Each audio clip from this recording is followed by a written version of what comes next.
there is one book that almost cost Ellen White her life, and that book today is entitled The Great Controversy.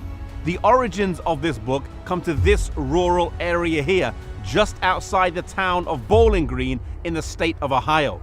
Ellen and James White have been traveling across the state visiting various families, and they were in this area for the funeral of a young child. The funeral took place on March the 14th, 1858 in the Lovett's Grove Schoolhouse, which would have been located just across the road from here.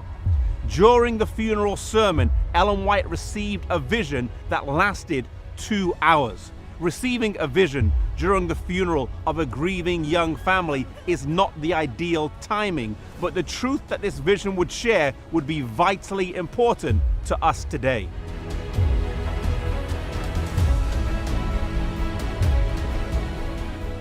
The following day, James and Ellen were traveling home by train, and she relayed to him what she had seen, and they discussed plans for writing out the vision.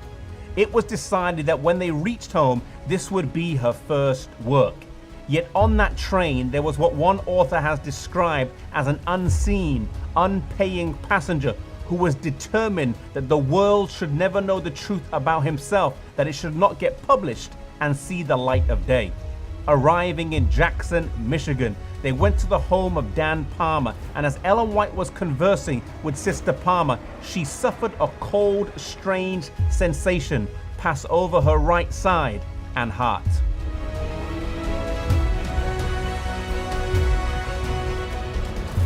Those present earnestly prayed for her, and with a partially restored strength, she was able to continue her journey here to Battle Creek.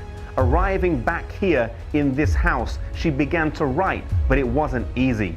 Initially, she only had enough strength to write barely 1 page, and then she had to rest for 3 days afterwards. But as she continued to write and her strength increased, she was able to progress and finish the book.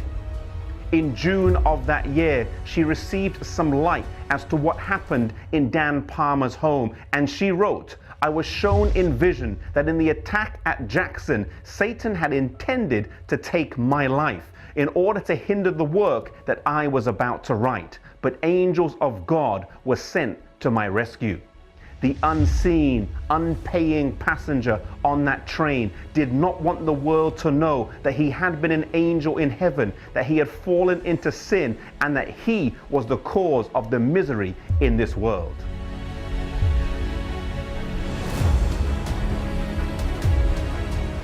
The first published account of this vision would be this book right here, the 1858 edition of Spiritual Gifts, Volume 1.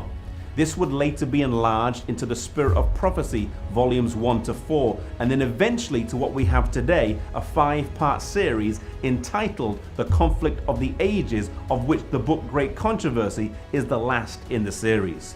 The great controversy between Christ and Satan would be a major theme in the writings of Ellen White, and also the motif by which Seventh-day Adventists would understand as key to unlocking Scripture.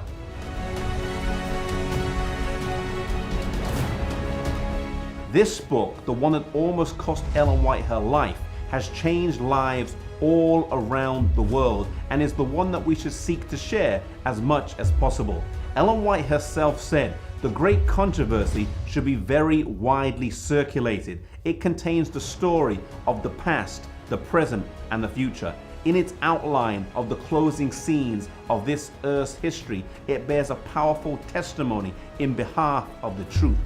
I am more anxious to see a wide circulation for this book than for any others that I have written. For in the Great Controversy, the closing scenes of this world's history are given more distinctly than in any of my other books."